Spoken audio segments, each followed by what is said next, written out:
Hey, I'm watching Tom Joyner. I used to listen to Tom Joyner every morning when I'm going to work at Special Tree, right here on Hannah. You take Van Born to Hannah to Belleville, and Tyler Road. They live they right there on Tyler Road.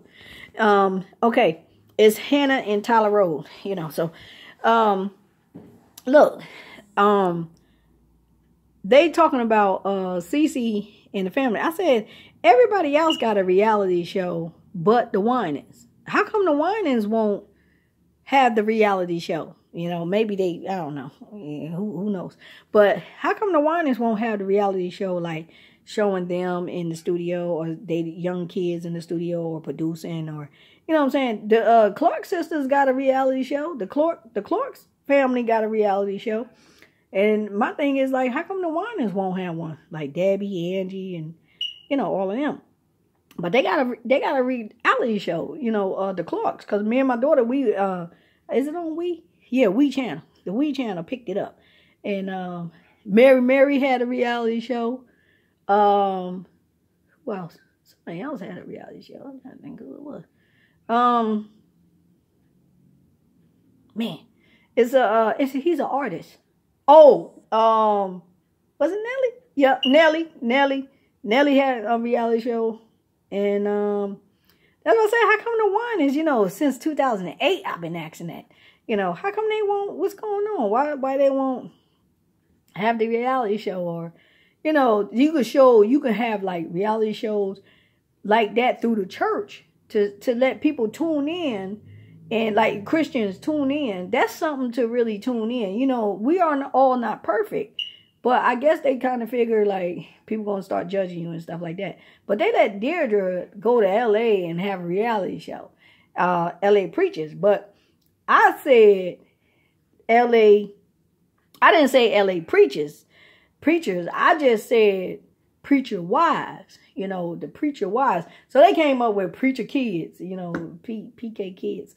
And my thing is like, the wives if the wives want to reach out and touch the young women of today to prepare them for a good marriage for their, for their husbands, then I think that should be a reality show. I'm not a preacher. I'm not I'm just behind the scenes. I'm just behind the scenes. I'll make you a reality show. Say no. Now Mary, they got a reality show in LA. They know Deirdre. All of them is in one circle. All of them know each other. And let me see. Who else got a reality show? Somebody else got a reality show. I'm trying to think who it is. It was another, what's the guy's name? He's a police officer, but he's a pastor too. He's in Georgia. It's Preachers of Atlanta or something like that. Preachers of Atlanta. I think that's what it is. Okay. He's doing real good because he started off, it was another young police officer. He's a pastor. He's a police officer. And he was a pastor too, in Romulus. But he didn't have no reality show, but everybody knew him. Everybody knew him. He helped families and stuff like that. He tried to give people second chances and stuff. He signed them up for programs and stuff like that, these young boys.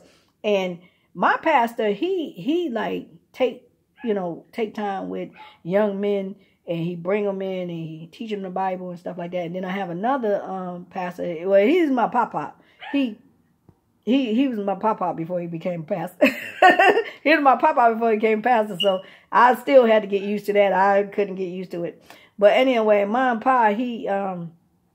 Pa opened up a church. But Mom and Pa was doing this, like, they was doing this, like, for years, They'd take people in and help them and, teach them things, teach them a skill, And Papa, he has a barn, and Papa make refurnished furniture. So something that's like old and stuff like that, Papa refurnish it, like how Joseph was with Mary and Joseph, Jesus' parents. And that's how Papa was. He'll spend his time like refurnishing furniture and like giving it to people who need it and stuff like that. And then you got my spiritual mom, Miss Linda. She teaches. She always taught my daughter. You know what I'm saying? My daughter would volunteer to help her with the little babies. You know, as my daughter been going to the church since she was a little girl. They'll tell you she been running. She said, "Ooh, she got so much energy." You know, so Mother Linda and Pastor John, they prayed over my daughter. The church prayed over my daughter, but my daughter suffered from hyperactive, ADHD. And, kids with ADHD, hyperactive ADHD, they can't really function. They struggle a lot for getting their thoughts together. So they prayed over my daughter, and my daughter started doing good in church. She started doing good in school and everything. So they teachers too. Both of them is teachers. So thank God that God had, when I was injured, God had led me in that church when I was injured. You know what I'm saying? And I was asking God, I said, well, Lord, I want to serve you and stuff like that. But I was studying the Bible for I think it was 6 months. Was it 6 months or 5 months? I was in therapy for 5 months, and I was crying to God. And I said, God, whatever way you lead me, I welcome it. So during this particular time, I was asking God for forgiveness for if I caused anybody pain, and then I was asking God for forgiveness for those who caused me pain. And then I said, well, God, I'm ready to serve you. And he led me to that church, Union Grove Baptist Church. And me and my daughter came, and I had my left side was already messed up. And I sat in the back of the church. You know what I'm saying? I sat in the back of the church.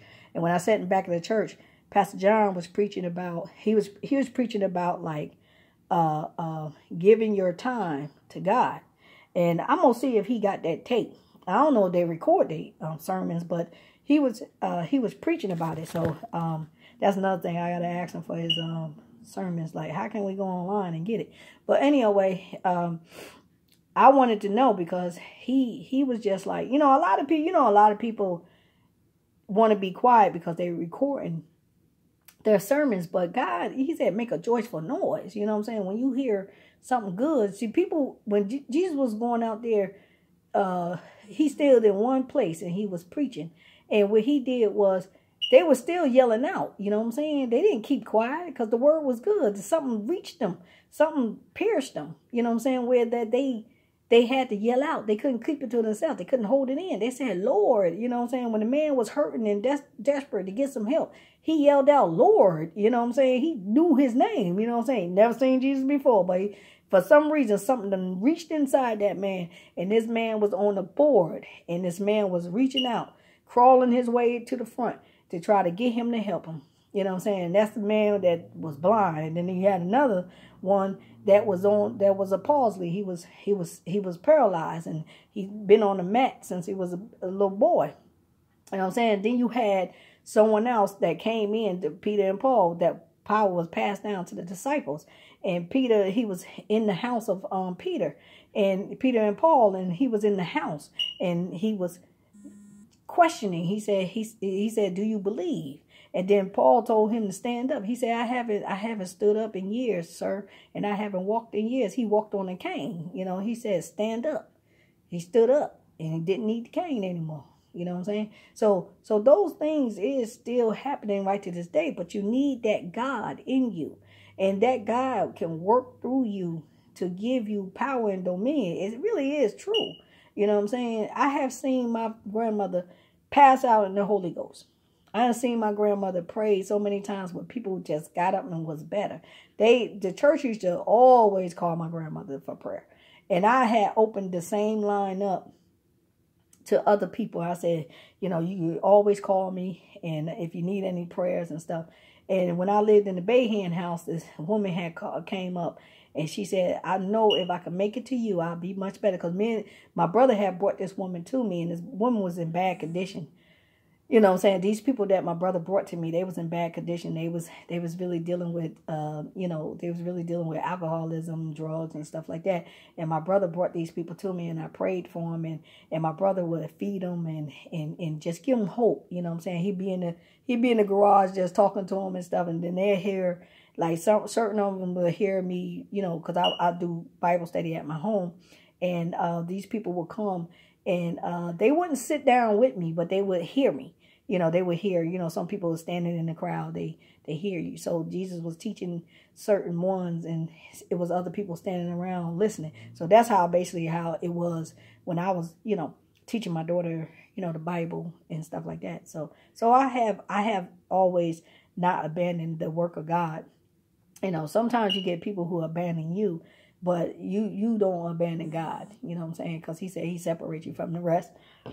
And sometimes that's what you're going to do. So